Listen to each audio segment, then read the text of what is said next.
ready?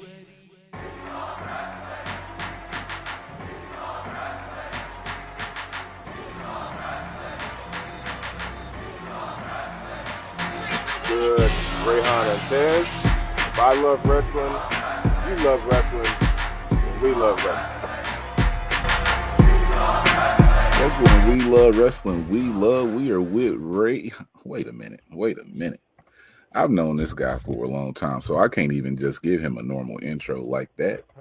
You know what I'm saying? Got the big man. Got the big man down there on the East Coast doing his thing. If you haven't seen this man move in the ring, you need to watch him. You will be impressed. We're going to do this one right here on Gang, Ugly Gang. On gang. Let them know. You feel me? We got Reyhan Inteus here. How you doing, man? I'm good, man. How about yourself, bro? I'm doing good, man. Montana. Well, see, here we go. There it is. Got a history here. Yeah, that takes to get used to. I get it. We got to know what's going on. Well, let me ask this first question. So we had Montana on a time before. We released part of it on the podcast platform. So to a lot of you, this will be your first time. Well, this is your first time meeting Reyhan Inteus. So I'm going to ask him a question that I ask everybody. Why do you love wrestling, or what started your love for wrestling? Well, growing up, I got into watching wrestling late. You know, a lot of people watch it like 5, 6.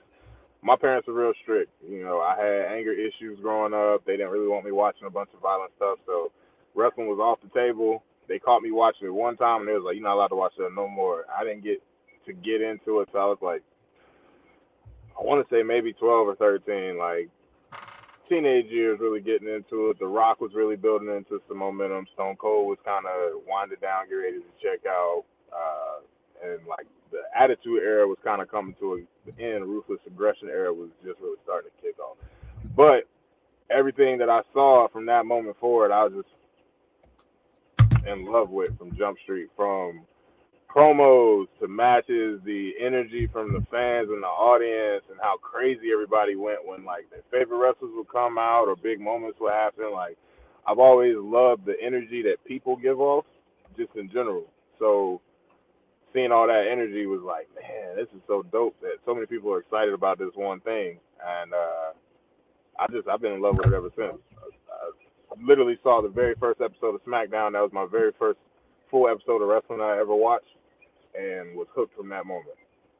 On SmackDown. I love that right there. On UPN, was it UPN back then? It was UPN still. It was UPN. Okay. I think it had just switched over to UPN at that point. Okay, cause yeah, SmackDown. It was on Tuesday nights. No, Friday nights. But yeah. Yeah, I think Thursday started off with. Thursday, it sure was. Yeah, started off on Thursday and then switched to Fridays. That was a time to be alive. So people don't know if they don't follow you on Twitter. So we talking about SmackDown when it first started.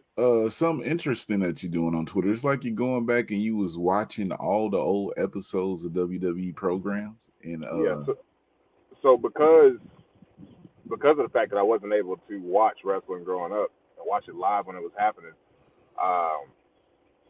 and we didn't have cable either. So like I missed all the Raws from back then. I never saw a single Raw episode because my parents were so against wrestling. We never ordered pay-per-views. Like the first pay-per-view I ever ordered was WrestleMania 20, and I snuck behind my parents' back and ordered it while my dad was asleep.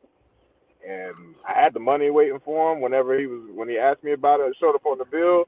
And I still got my ass beat for it, but I didn't care. It was worth it. So, but what I'm doing now is just because, you always hear people talk about certain matches and certain things that happen, and I was like, I never saw it. So one day during the pandemic, everything shut down. There's nothing to do. Like, everybody got sent home from work, and I'm just sitting at home, and I was like, you know what I'm going to do? I'm going to watch every Raw and SmackDown from the first week that SmackDown airs. And we're just going to watch them in order, and then we're going to watch them, and then when the pay-per-view comes up, we're going to watch the pay-per-view. So we started that. First episode was 99, and right now we are before I came down here to train today, I just finished the Fatal 4-Way for the United States Championship, had No Mercy 2005. Ooh. Yeah. Hey, that was that where they had the SmackDown 6, it was still in that era, right? Yeah, so it was at this point, so the four-way was what? Orlando Jordan, Booker T, Christian, and then Chris He, who shall not be named. For the four-way, you got Batista as the world heavyweight champion, defending his title against Eddie. I think this is Eddie's last pay-per-view before he's rest in peace.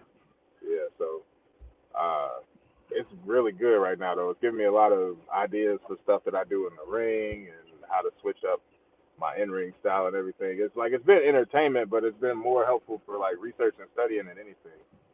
Okay. That's what's up, man. A lot of people, they say they watch wrestling, but I haven't heard too many people say they go back and watch all of that, and then they use some of the stuff from back then to now. So I dig that. Let's talk about the name, man. So some people they'll be watching and be like, "Are you willing to talk about the name change, or you don't want to talk about it?" No, we can talk about it straight up. All right. So how do we get to Reyhan from Montana? So, for those who weren't following me, Montana is my whole in-ring persona is based off of someone who suffers from dissociative personality disorder. Pretty much split personality, but the only difference is none of the personalities are aware of each other. They all share the same body, but they don't know that they share the same body. They think they're in charge all the time, and when they aren't in charge, they just have no recollection of that time period. Montana, well, in a lot of those situations, their main priority personality knows everything about all the other personalities, but the other personalities don't know anything about anyone. Montana is my monster persona. That's what we were dealing with when I first came in. Reyhan is me. That's my name. Reyhan Inteus, that's my actual name. It's not a work name. That's my shoot name. And the whole purpose behind it is we've now switched into and started building our Uglee Gang.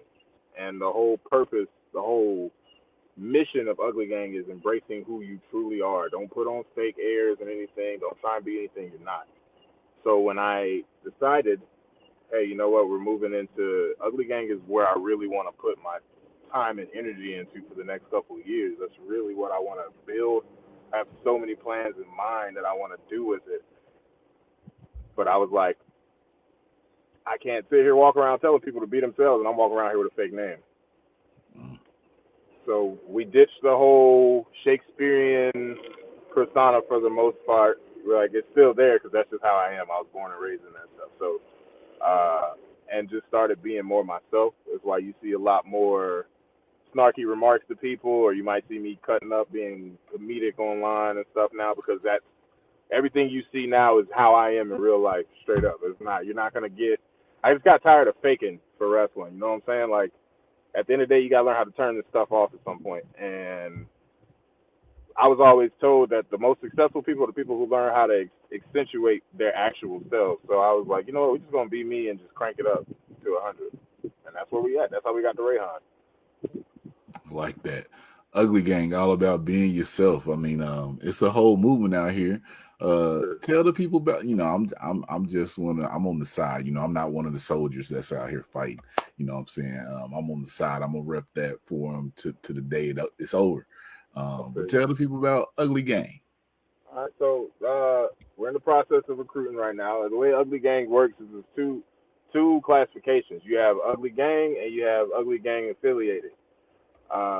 To be a part of the gang, there's, just like any other gang, there's an initiation you got to go through. Simple as that. You have to be tested. You have to be battle tested. You have to go through some trials and some tribulations, which people will see as, I know you've noticed, you pay attention to stuff, but the people who are watching may not have noticed I'm putting out videos to kind of build and let people know what's going on. And I'm not really worried about too many views right now. I just want them to be online so that when people start seeing it and they go to look it up, everything they need is available for them to find out what they need. So we're doing that now. So, like, to be part of the gang, there's going to be a little bit of an initiation process, and it's completely up to me. But to be affiliated means that you can wear the shirts, you can carry the flag around, you can say on gang and all that other stuff. You rep the gang, you help carry out the mission statement, you just may not be an actual member. Like when you see me coming out to matches, if it's announced as Ugly Gang, those are members in the gang. If it's announced as Ugly Gang and, those ands are my affiliated. So like, as people know, I'm a tag slut, tag whore as I like to call it. I got like 50 million tag team partners, and none of them are in Ugly Gang. They just Ugly Gang affiliated. You see what I'm saying? Hey, I wasn't gonna say it, but I might have brought that up later. Yeah, I got a lot of tag partners, a lot. And I mean, I love tag wrestling, so it was never an issue. Like I like working singles too, but tag wrestling is something different that's fun for me, and I really enjoy it. You get to bring a different dynamic depending on who you're teaming with. So the more people I team with, the more experience I feel like I'm getting and gaining and earning. So, but all of my previous Ugly Gang or pre-Ugly Gang tag partners, none of them are in the gang. They're not gang members. They're just affiliated. And what that means is they can team with me. They can team with members of the gang if they want. We're all associated. Ain't no beef. We all got the same mission. But they're doing their own thing. And that's like with members of the gang, they're not exclusive to me. Like if you join, if I ask you to be a member of Ugly Gang and you say yeah, and you go through the process of being in it, it's not a situation where it's like, okay, well, you just can only be an Ugly Gang. If somebody else approaches you about being in a tag team, you got to tell them no. No, you can go do whatever you want.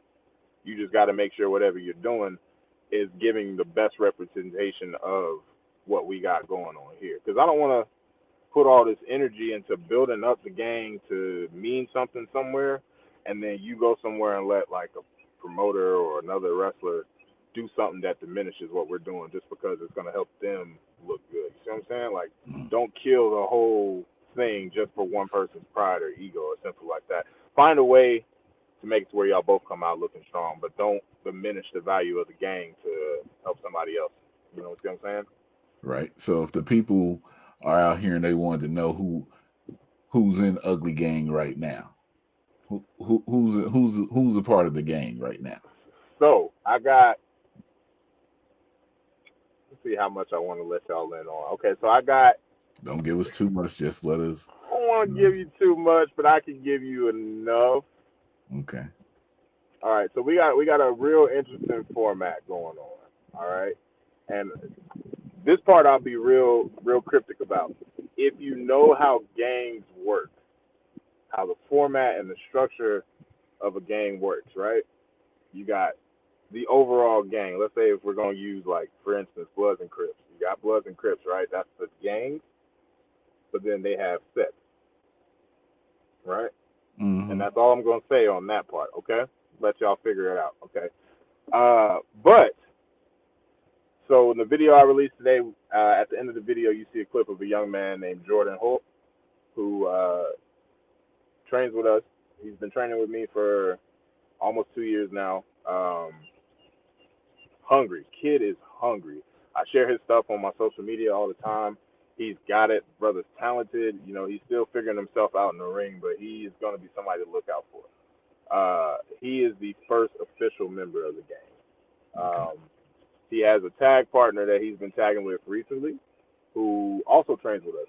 And another guy, just super dope. Like, when they first started coming in, they picked it up immediately. Like, it wasn't a struggle for them. They take to everything. You teach it to them, you show it to them once, maybe twice if it's complicated, and they got it down packed. Simple as that. His name's Vega, and that's the second member of the gang. The third member I got to keep secret. Because he's doing some things that he's not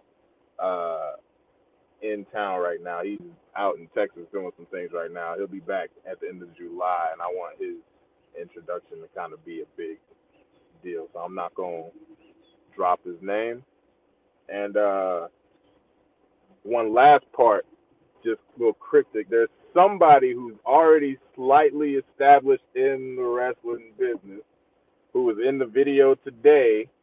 I'm not going to say his name, but he did one of these little motions in the video right here towards the end, who one of my set leaders for Ugly Gang. And y'all, if you want to know who it is, go watch the video, and then you'll have your answer. And I have another young OG in the business who's going to be running a set, and that's all I'm going to say on that. But you already know who that is, and that's, we've already got some things in plan, but we're going to let him, he's part of the gang. We're going to let him run his own set, though. We're going to let him run his own set and see how he do with that. So that's all I can give you for right now. Everybody else that we've talked about is hush hush. You done gave more than enough. If y'all know, you know, but I mean, pay attention to it. We don't be bringing nobody on here, have y'all listening to nobody. If it's not something that's going to happen, y'all know what we saying. So, got to ask this man about this. You've been out here wilding in the North Carolina area at PWX, you know what I'm saying? I saw you go out, lay claim because you wanted that championship, taking people out. You still going for that, or you leaving that alone and you got a new path?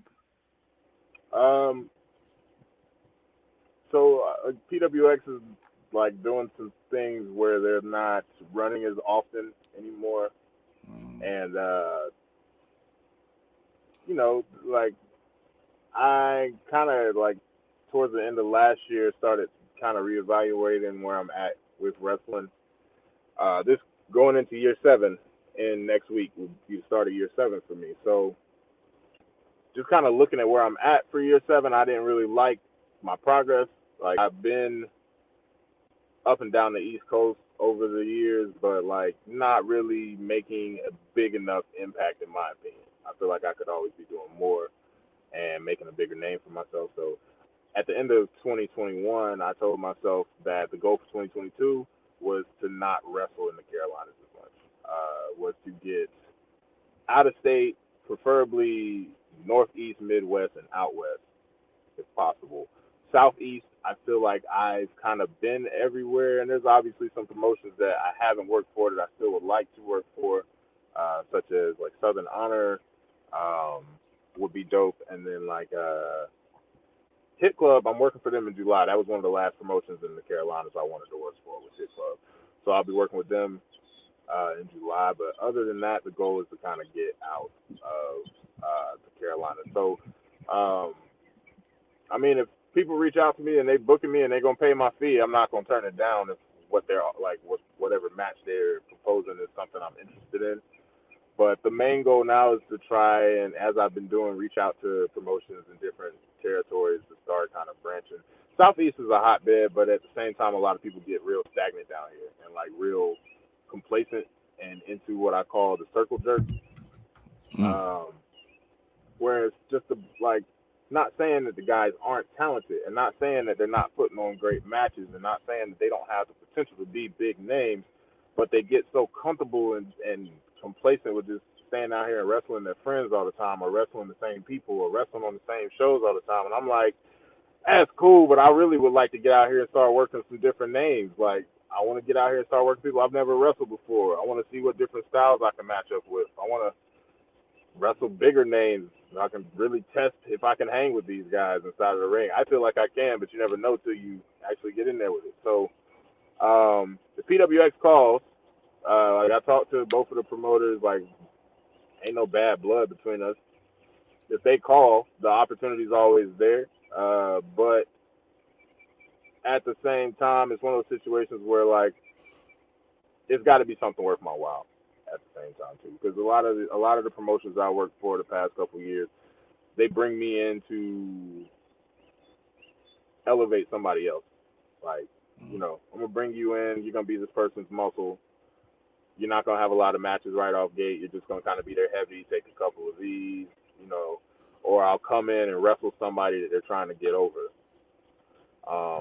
And in a lot of situations that we've seen, they'll just bring me in to kind of hype somebody else up, and then what I'm doing starts to get over, and they're like, oh, we got to keep booking them. Well, yes, you do. That's how that works. But then it just kind of fizzles out because they never really had plans to do anything with me, and they were just kind of giving the fans what they want as opposed to saying, all right, well, let's figure out something to do with them. So now I'm at the point when bookers reach out to me asking to come in, I always have to be like, well, what all are you thinking, and how many bookings are you talking about? What's the game plan? Is this a one-off? If I'm just coming in to put somebody over or make them look good, or is this going to be something that's going to be beneficial to both me and the person you got me coming in to work? So,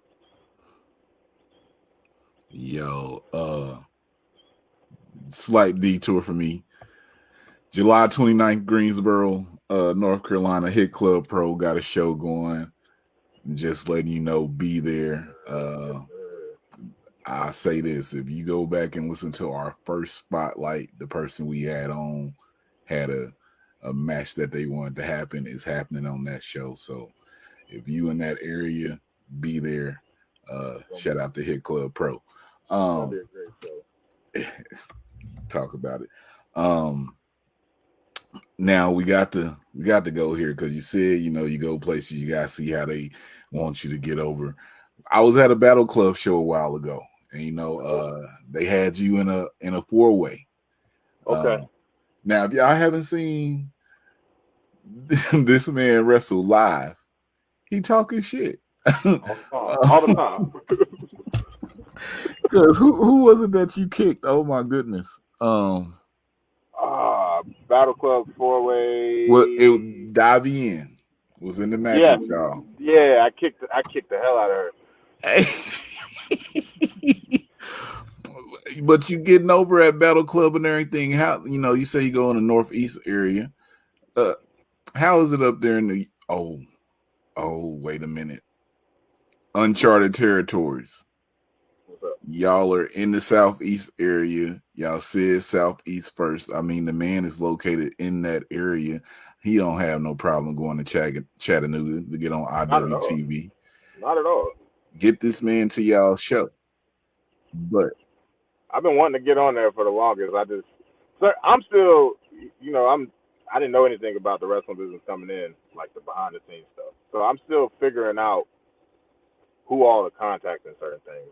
So, like, I wanted to get on Uncharted territory, but I'm always real weird about asking people, like, yo, who I need to talk to and blah, blah, because I feel like especially if it's someone I don't talk to regularly, I don't want to be like, oh, the only time I'm hitting them up is because I need some type deal. That's just how I am in general. But, Darius always tells me I got to get out of that habit and just, like, ask, because otherwise I'm just going to be sitting here not knowing nothing. So, because if they your people, you got to, they'll help you out. Exactly. That's the thing. But yeah, Uncharted territory they're Southeast, but still, I would take that. That's a big opportunity, a lot of eyes, and a lot of people that are working for there that I've never been in the ring with. So I would love to be there. Before we go up to the Battle Club, you did a promo, GCW coming to Charlotte, North Carolina.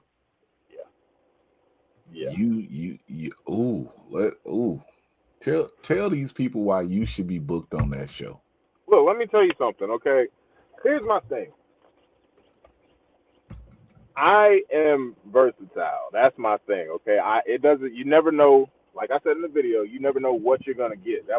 It came off very cheesy, very corny. That's how it was supposed to come off. Simple as that.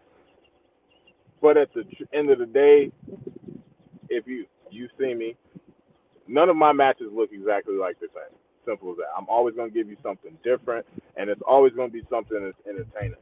And I think we need somebody who's just like, we need to start getting more into the habit of people just kind of like experimenting and trying stuff and seeing how it works. Like, okay, you know what? This is my wrestling career, right? Nobody has control over me right now. I'm not under contract. I can do what I want. But so many wrestlers are just like, let me go out here and wrestle. Let me go out here and wrestle. Let me go out here and do all these spots. Let me go out here and do this. And they're not adding anything different from what anybody else is doing. Yeah, the move may be different, and people are going to talk about it for a week or two after they see the clip, but are they going to still be talking about you once they get over the move? Do they remember you? Did you leave something long-standing? Everything I do is to try and leave some type of imprint of me, not what I did, but of me inside of their head. So GCW books me for the Charlotte show. The Charlotte fans are already used to me. So the energy there is going to be crazy as it is. I have friends and family members who live in the area who have been asking me to let them know when I'm going to wrestle in the area. And there's been shows in the area, but the matches that they tell me I'm working, I'm like, we're not going to bring them out for that. GCW brings me in for this show. I'm bringing everybody I know because it doesn't matter what match they put me in. It's going to be an opportunity for me to show what I'm really capable of doing inside of the ring with some of the best people on the indies right now. Simple as that. And I'm going to give you entertainment. And they'll see it. They've already seen, some people have already seen the first video. There's like 4 more videos that I'm already recording. Because it's a whole campaign, man. It's a whole campaign. I feel like nobody's going to give you the opportunity. Well, let's go make some opportunities. And who knows? If it doesn't turn into a booking for GCW, maybe some other big promotion will see the videos and be like, well, shoot, we'll use them if they don't want to. You never know what happens. I want to get booked for the GCW show in Charlotte, but I'm going to take any blessing that comes from it. So I'm just going to keep running with it. Like, people were really entertained with the first video. I think the next 3 that I've already got mapped out are going to be just as entertaining, if not even more entertaining. And we're just going to keep our fingers crossed that it gets Brett's attention, so that we can at least maybe talk business about coming in when they come down here. But we got a couple months before that. So. Brett, get him there. I always be telling people like, yo, he's a monster. Y'all should have him at the company. So speaking in monster terms, we're going to talk about all this that you got coming up when we get to put yourself over. But we always, you know what, before we even go there, The Rock or Stone Cold? I'm a Rock guy. Guy. Yeah. Nicole, when you watch this, 12-9. 12-9. Oh, man. The Rock is coming. We coming up. 12-9. Yeah, I'm a Rock guy. Hey, I appreciate that. We just be trying to find out what it is. But let's go back to where we was at. You got a lot of things coming up. All right. And we're going to talk about that. But I always ask this because, you see there's a lot of guys out there you haven't faced and, a lot of people on the indies.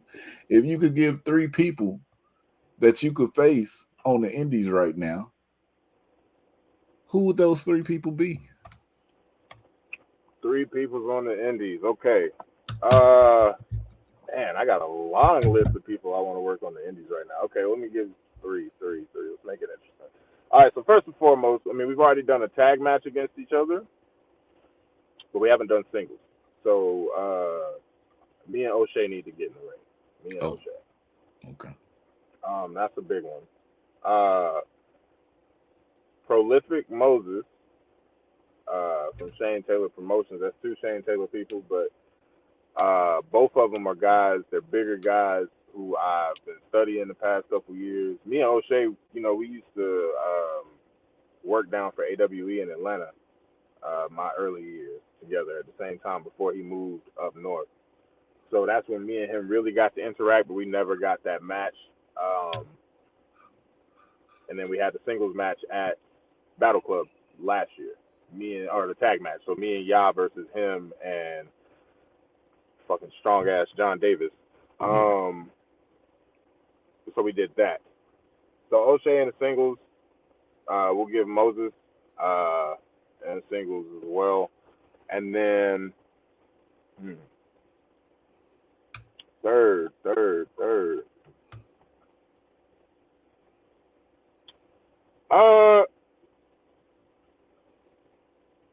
Man, I don't know who I want to go with.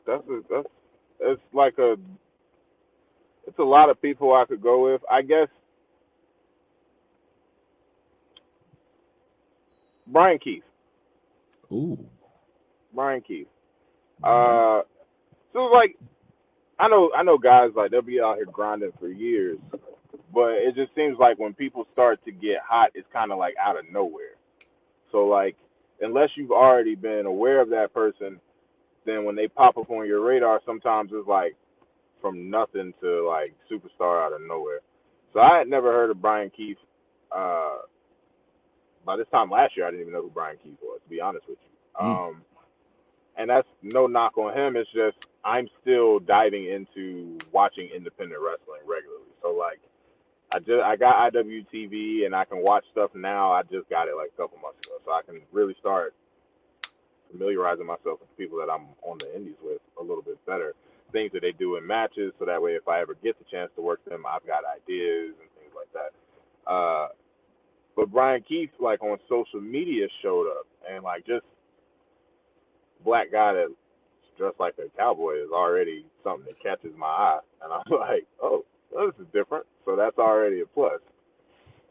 You know, I started watching the clips, and I was like, oh, this man is nasty. I was like, okay, bet.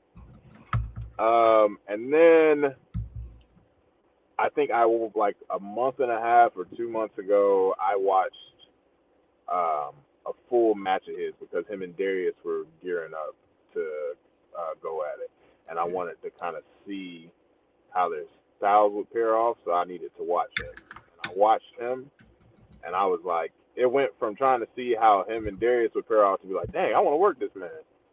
So it'd be him. Calvin Tankman is on my list. We worked once before, but it was early. We both, I honestly don't know how long he'd been in the business. I believe me and him were both still early in, though. I know I was early in. And even then, for us being as early in the career as I was, at least, I thought it was a pretty good match. That was down in Atlanta as well, and we just literally beat the hell out of each other for, 8 or 10 minutes or whatever. It was, fans were into it. The promoters loved it. Like, that's actually the match that got me officially solidified at AWE. Like, they were bringing, AWE used to do, like, you come down, help set up the ring, they put you in a battle royal, and, if you got over in the battle royal, they might consider bringing you back, but you would do that for a couple of shows before you would get an opportunity to wrestle an actual match. And they went out of their way and created, like, a whole little challenge, what they called the Montana Black Challenge, which was pretty much like, you get in the ring, and the goal was to try and eliminate me from the battle royal type deal, and they did that, and it led to a match between me and Calvin Tankman one show, and like I said, we just went out there and literally beat each other ass for like 10 minutes, and it was great. And after that match, they were like, all right, yeah, no more battle royals for you, and I was like, all right, bet. So that's what's so I'm just gonna tell you my one. Tankman was one, but like you said, y'all did have that match. Isaiah Browner. Oh, so like he's on the list. He's definitely on the list.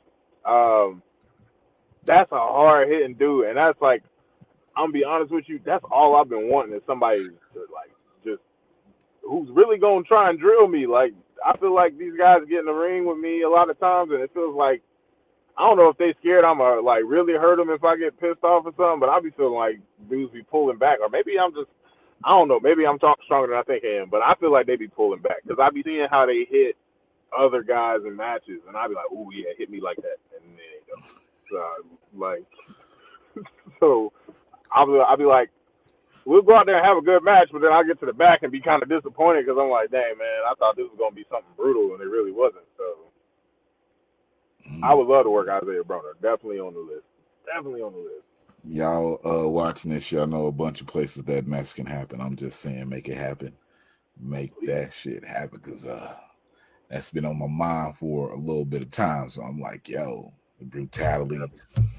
Got to see this side of Montana because you move kind of like a cruiserweight with some of the stuff you do, but you also give the big man, when it's like you get upset, you choke slam, forget y'all, leg drop, I'm gonna toss you over here. It's like crazy. So even though you being yourself with the Ugly Gang, with your old character Montana and everything, does that still come up when you out there going at it? It does. So like Montana, the whole monster persona is, remember like I said, growing up I had anger issues. Real bad anger issues. Like me and my oldest brother would always get in trouble just because like the fuse was super short. So like you didn't have to say much to set us off, and if you touched us without permission, we don't care how it was, we were automatically pissed off. It could have been a hug. If we didn't invite you in for that hug, I was trying to fight you. Montana is the monster persona, which pretty much embodies my anger. Simple as that. So the thing is, yeah, Montana is dormant right now until it's time for him to show himself. But sometimes I do get upset in matches, and he comes out like immediately, and like the Draco chops in the corner where I do like the rapid fire chops and don't let people move. It's not something I do regularly. That's usually you piss me off like type deal. Simple as that. It's like, you know, people always say, "Oh, that looks like it'd be fun to take." I'm like, yeah, it's fun to take till you got to take it. So, uh, but yeah, no, it definitely does still come out. And then like even in some of the promos, it's kind of hard to turn it off sometimes. Like I still find myself, I'll be like recording a promo, and I'll still find myself like starting to get that like Shakespearean accent going on, or like the pacing of like, or the cadence of how I'm talking will be very similar to how I talk when I'm in Montana mode, and I'll either have to just fully embrace it because it fits the dynamic of the story I'm trying to tell for that match, or stop it and re-record type deal.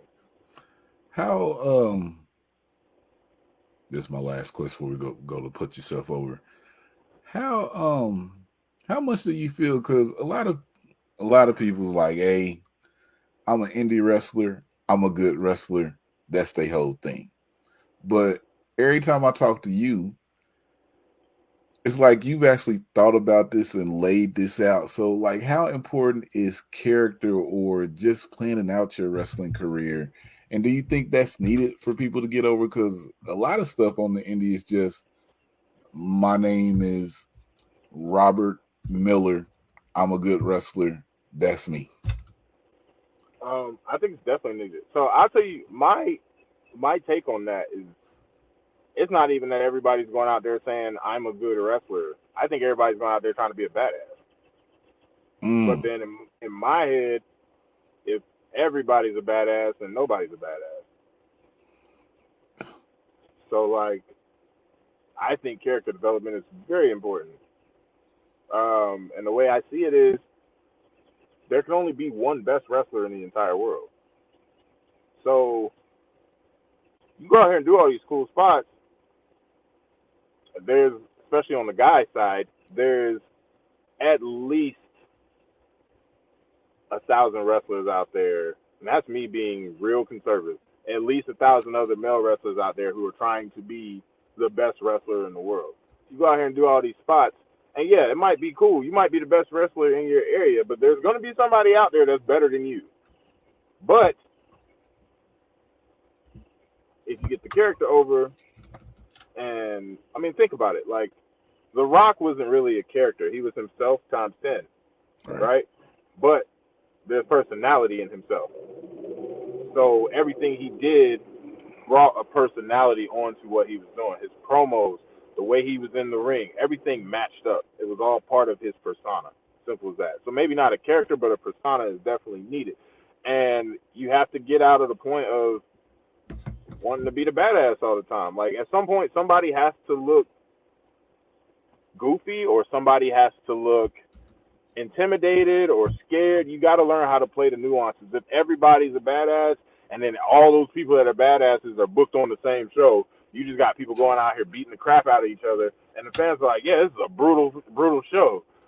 But I'll be honest with you, what was that guy's name that did the thing?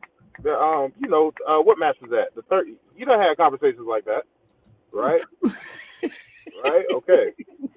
But if you go out here and you do, like, there's people out here who do it. Stuart Snodgrass, one of my favorite people, because he trained with us. I met this dude. He came off like a hippie when I first met him. Long hair, biker goatee, wearing tie-dye shirts.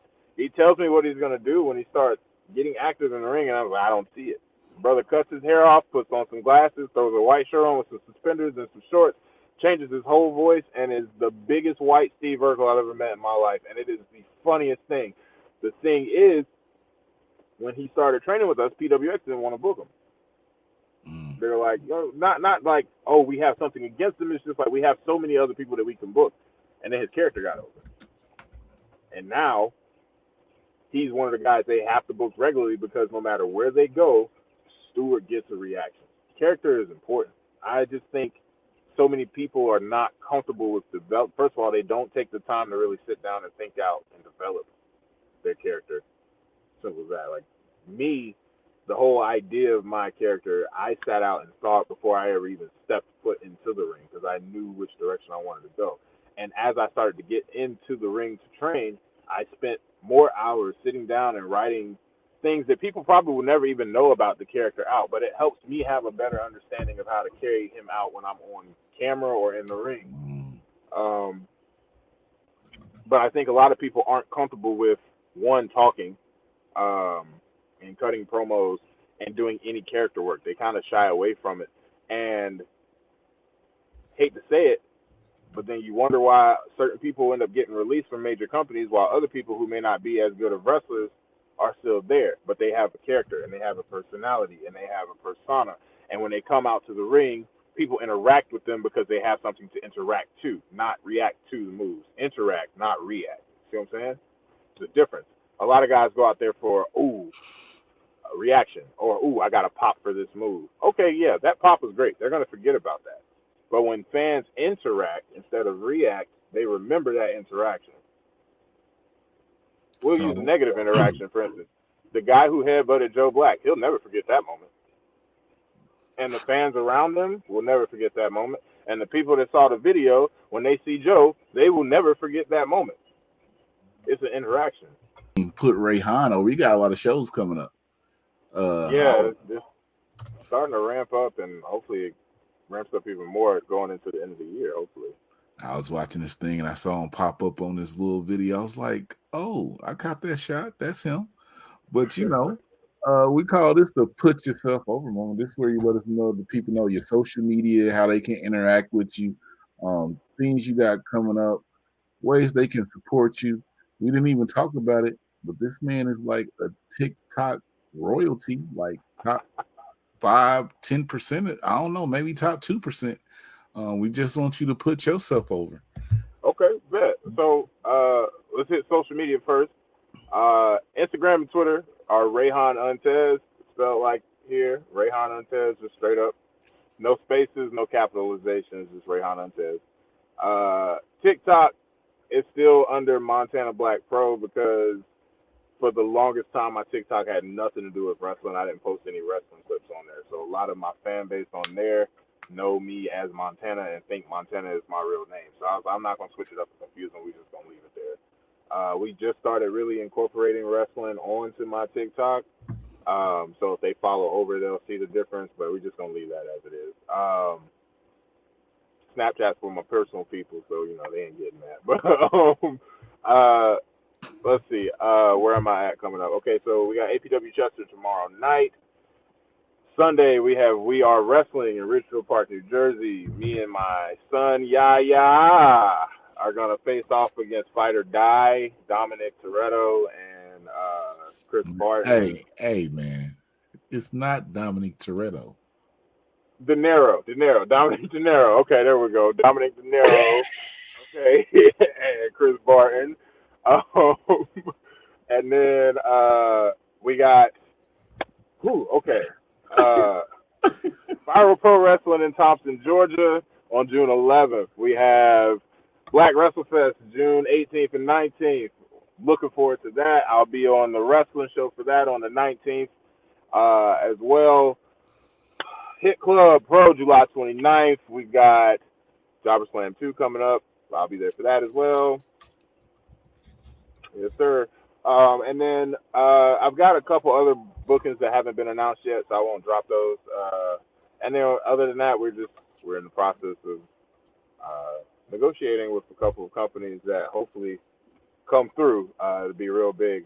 So I'll make sure to keep you guys posted on that. What else did you say I do at this point? Merch, everything. I mean, you told them everything. You got merch? I do. It's on What a Maneuver. I heard there was some drama with that. You know, I stay out of drama, so I don't know. But I got a merch link for What a Maneuver in my bio on all social medias. We have currently, there's only 2 designs up, and they're both Uglee Gang designs. We have the Uglee Gang design that's designed after the Crown Royale logo because that's my favorite liquor that I like to drink. And then we have our On Gang design, which is my current favorite design. The Ugly Gang design was designed by Mark DeGrucci, and then the On Gang design was designed by Darius Corey, who was somebody I knew before wrestling and wanted to get into doing wrestling merch. So I let him. If you're familiar with my merch from the past, I had a shirt. It was called the Nightmare design. You have all your favorite horror movie villains: Freddy Krueger, Jason, Michael Myers, and they're all cowering under my shadow. He did that design for me as well. So but the Ugly Gang designs are up on What a Maneuver store. The old Montana Black designs will eventually be converted on there as well, so that people can still get those shirts. And then myself and my current tag partner, who are at slight odds down here in Chester, TJ Boss, we have a tribute to Outkast shirt coming out in the next couple of weeks. Where Grit, including our manager, Tommy Thomas, the Guru, will be in a tribute to Outkast shirt, because that's my favorite rap group of all time. So why not? Grit. If y'all don't know about Grit, go check Grit out. Grit was on NWA, but never released the episode. They never released the episode. We were on the Circle Squared, and we were told not to talk about it until the episode released. We were given these pictures that the amazing John Moses had taken for us. Or was it John Moses? I think that was John Moses. I love John Moses. But also Dan Schramm as well sent us all this stuff for it, and they were like, oh, don't release anything for it until we air the episode. Okay, we'll shut up. We won't say nothing. And then the pandemic hit, and they released everybody else's episode, and the week our episode was supposed to come out, it just never dropped. They never followed up with us. They never sent us match footage. And I'm going to be honest with you, it kind of hurt a little bit, because me and Boss were really proud of that match. The promo that was cut before the match was top notch. It was probably some of the best promo work that we've done. The fans got really behind us. The producer backstage told us that we got one of the loudest ovations that they've had for the whole Circle Squared program. And it was just, we were really proud of our work, and we're really excited to see it air, because we felt like it was going to lead to a lot of opportunities. And I don't even know if they have the footage anymore, to be honest with you. It just never aired, so I don't know what happened. I have pictures to prove that we were there, but nothing video footage-wise. So, but it's cool. You know, I got Fest. I forgot to mention Fest. I apologize to them, because I love them so much. Fest Wrestling, July 3rd. Me and Boss are re-challenging for our tag team titles against Wasteland War Party. And I'm going to beat Heidi Hollis's ass. She gets on my nerves. First off, why you got to be like that towards Heidi, bro? Because, man, y'all don't see how much she stressed me out in those first two matches. It's like she goes out of her way to make my life hell in those matches. And I'm just like, oh. And then they took the belt. So, like, I want my tag titles back. So Leon is Leon. You know, Leon ain't another big dude. He just come out there and want to beat you up. All right, that's fine. I can appreciate that. I can respect you wanting to beat me up, because that's what I want to do too. But Heidi be trying to do all these mind games and trying to throw you off your game and stuff. She always stick her tongue out, copying me. I need to rip her tongue off. That's what I want to do. And that's what I'm going to do July 3rd. Her, she going to have some Heidi hoes with her. That's what she calling her fan. That's what she call her fan base now, the Heidi hoes. I don't give her a lot of credit, but that's a hell of a name for some fan base. I appreciate it. What's your? Oh, you got the Ugly Gang. I'm tripping. Yo, yeah, so gang, baby. Before we get out of here, you know what I'm saying? How can I get in the Ugly Gang, man? Bruh, come on now. Come on, bro. You already know what it is. So, like I said, we got soldiers and we got civilians.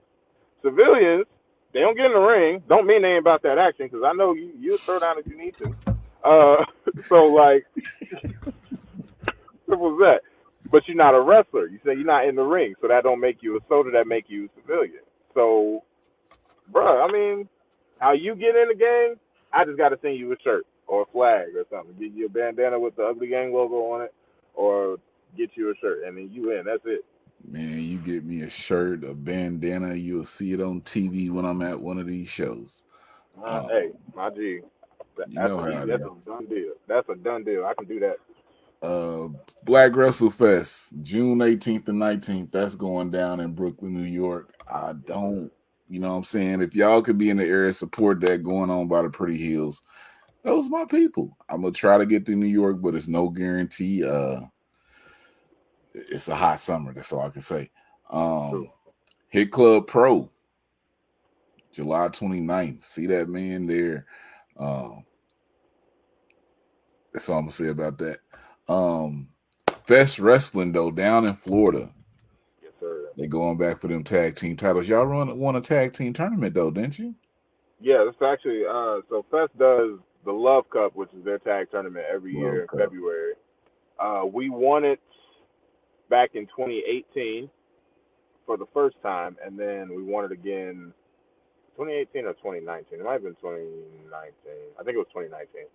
But we won it once already, and then we won it again in February of this year, which is what got us our rematch for the tag titles. So we lost the tag titles to the Gym Nasty Boys at the time at WrestleCade in 2019, and then haven't had a shot at the titles since. So this is our first time getting a tag title match since we lost the belts.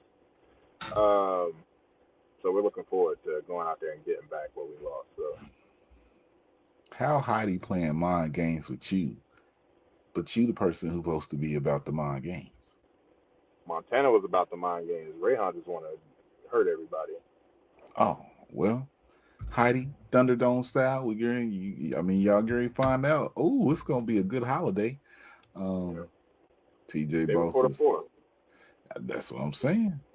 Yeah. Is it gonna be out there by the water? I mean, it's in Gainesville, so it's not gonna be too far. There'll be some Mm, water close by somewhere. trying to see what I'm doing that weekend. I'm supposed to be somewhere in that area. It's in Gaines. Oh, that might be pop. Okay, Hey, okay, hey, man. it might be Hey, pop. You know, I Fest just is be a, popping up places. You know what I'm saying? you really do. Have you ever been to a Fest show before? I've seen it, but I haven't been to one. That's why I'm like, it's possible. You So know, Fest is by far one of the most energetic audiences I've ever wrestled in front of. But the crowd is really weird to read. And I say that because like last show we go out there and Boss makes a little girl cry, like a little 6-year-old girl cry, and the audience cheered him for it. So it's a wild vibe. It's a wild vibe. And I was just like, all right, well, fuck this kid. I guess that's where we at this point. You know what I'm saying? Like, that's what it felt like. That's what it felt like.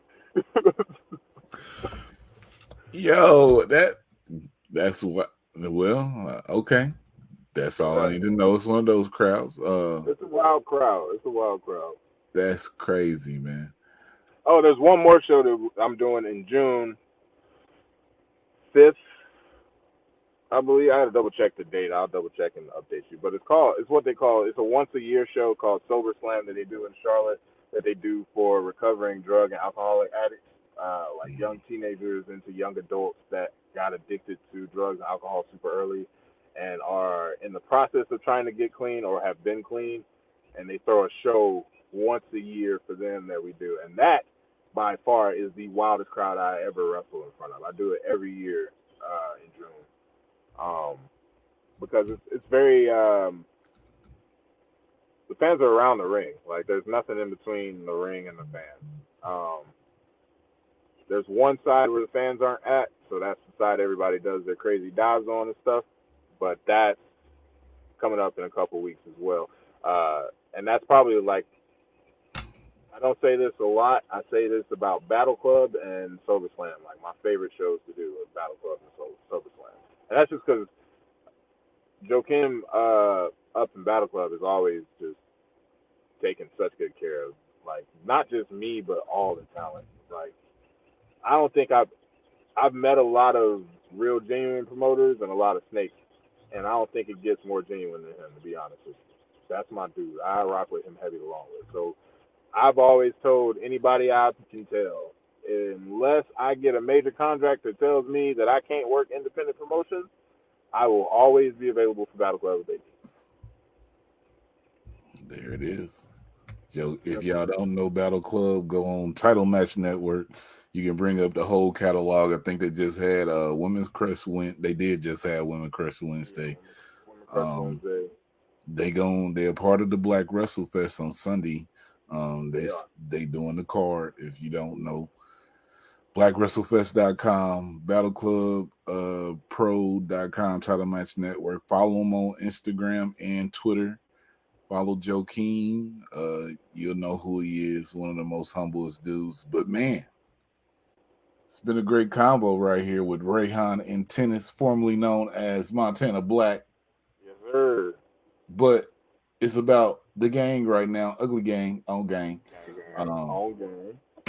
If y'all got to this point on podcast platforms or on the YouTube, go ahead and hashtag on Gang. Simple as that. And if you see any of the videos I post, especially the GCW post, feel free to retweet and tag Brad on them, get that man's attention, If you don't see him from here, you'll see him from me, because we definitely retweeting it, and we need it to happen. It's in Charlotte. Never know. He get on the Charlotte show, you'll see him in the next city, see him at the next city, you keep seeing him, then we be like, our motherfucking Reyhan is out here on Gang. We out here. That's what we need to happen out here with more people. So I'm telling you, if they give me the opportunity and tell me what they need me to do when I go out there, it'll get done, and it'll get done to the best possibilities they can have it. So simple as that. And like y'all sitting here, I'm talking to him now. Y'all may be finding out about him, but I truthfully didn't even know the man wrestled the first 3-4 times we met. And then, you know what I'm saying? Like I did. We met at the StarCast, went back, met at StarCast, It's like I ain't even know the man wrestled. Then I saw the man wrestle, and I was like, holy shit, these niggas been holding this from me? Like he move like this? Like what's going on? Like that was literally my reaction after, because when I saw him in the match, I was there. I was like, yo, this what you doing? He was like, yeah. I was like, yo, I didn't even know none of this. Like, this is this is the reaction that you have after you see him in a match, and not knowing that he wrestled, and then seeing him in the ring for my first time. I was like, yo, I didn't even know he had this in him. I just thought he was security and everything, but he got something, and y'all gonna see it soon. It's coming. Oh man, I'm glad we was able to have this conversation. We love wrestling. We love just talking about things that we love. Y'all been seeing all the people that we talk to. These are what we do. We got the women on Wednesday, but the we love is the men wrestlers. So y'all know more people, more black wrestlers, more more of everybody, people that are talented that you don't know. So Reyhan, thank you for giving us this time. And I'm trading in, like I always say, if I love wrestling and you love wrestling, then we we gonna do this on Gang. On Gang, let's go. It's 2 Street. On Gang, baby. Hey, I'm taking that. I love it. 2 Street, baby. Wrestling and you love wrestling, then we.